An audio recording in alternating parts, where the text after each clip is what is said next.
Hi, I'm Jules and welcome to Jules FM. We have lots of experiences in our life. Hopefully, most of them are good, but as we are designed to do, and some more than others, unfortunately, we tend to remember the difficult or painful experiences more clearly.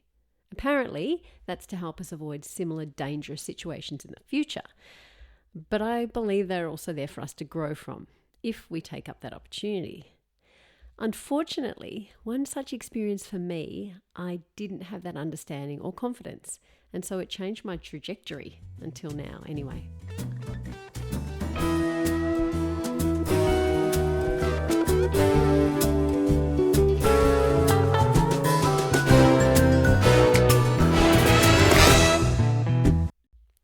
I was thinking about my first shot at voiceovers as a job. And I don't remember the specifics of many of the actual gigs I did. I remember the really fun ones where we may have had 3 or 4 people of us in the booth at any one time, or when I was asked to put on an accent. One's out of the ordinary. But which other jobs I had done when or where, it's not as clear. How fortunate I was to have done enough to be able to forget some. However, I can remember the ones that didn't go to plan or encounters I wish had gone differently with excruciating clarity. One such encounter was actually the last voiceover I ever did.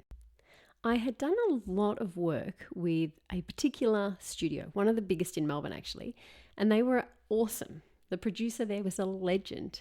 He was always so friendly and patient and just great to work with.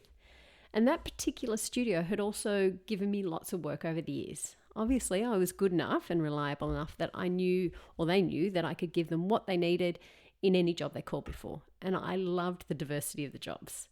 Mostly ads for radio and TV, but it was always fun and always creative. Then one day, I think I went there feeling a little bit like in my head, but I can't remember why. I just remember feeling a little bit kind of like self-conscious or just not quite 100% relaxed. And this producer came out and we had our casual little chat that we always did about just any and everything. And I can't remember what it was he said or that I said to begin with, but it was something about having a weak stomach, and I don't remember the full context. But I remember him saying, I guess it's mind over matter. Now, I know what it means. Mind over matter. I know what that means. And I did back then too. But for some reason, I think it was because I was already feeling a little anxious, I responded with, what do you mean? And I remember him looking at me then, and I could tell by the look on his face that he was like, how do you not know what mind over matter means? Like, what don't you get about that? And he said, it's mind over matter. And then because I was still drawing a blank, I was like, yeah, it is. And that was it. Nothing else was said, and the conversation was over.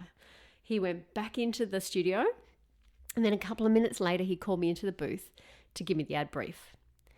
But unfortunately, in those couple of minutes where he had left me in the waiting room after that awkward interaction, my brain had gone into overdrive. The self-doubt had kicked in and I was spiraling. I still recall the thoughts, he's going to think I'm not smart. He's going to think I'm an idiot. Why didn't you get that? Why didn't you pretend you got that? And by the time I actually got into the booth, I was locked in my head. I don't remember the ad I was doing because I think I was just too busy replaying the scenario that we had had a few minutes earlier over and over in my head. And I can only imagine that what I produced that day was probably subpar and likely lacked the relaxed vibe they were after. After it was done, I thanked the producer and the client. But as I left, I thought to myself, I think that was crap. I really messed that up. He will probably never use me again. Not like me to go to extremes, but there you go. And maybe it was my lack of self-belief or self-sabotage. But he actually didn't ever call again. I don't blame this producer. They need to be able to call on an artist and have them nail the brief. Otherwise, it's time and money wasted. They would need to rebook a studio, a new artist, and everyone is inconvenienced. I don't know if the ad I did was that bad. As I said, I can't remember which one it was. And I think I may have blocked it out of my head after I was done. But when I look back now, I realize it was not my ability to do the job that cost me.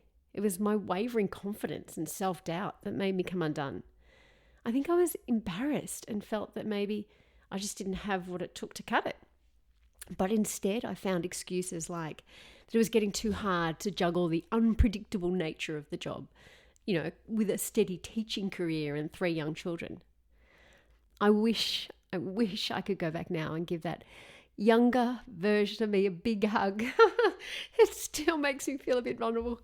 Just to tell her to take a deep breath and know she can do this. That it's okay to feel anxious at times. Lots of us do this, but this is where you need to find your courage and do it anyway. That it's okay to make mistakes, but to not get rattled by that. To breathe and remind yourself you can do it and step into it. And looking back now after that experience, there was definitely room to have learned from it and grown. I could have worked on managing my anxiety through meditation or whatever.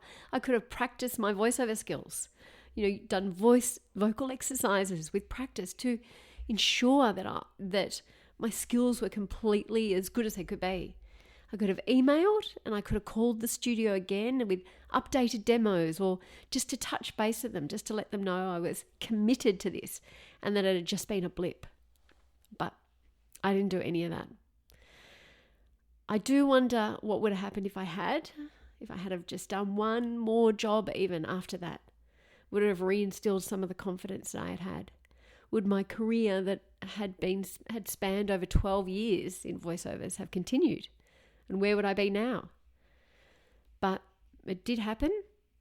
I did walk away. I did let my emotions take control, and I'm here now. What I've gained from that experience, though, is perspective. I can look back and see how things went wrong and how I needed courage and resilience to get through them. So I'm thankful because from here on in, I plan on using that wisdom to keep me moving forward.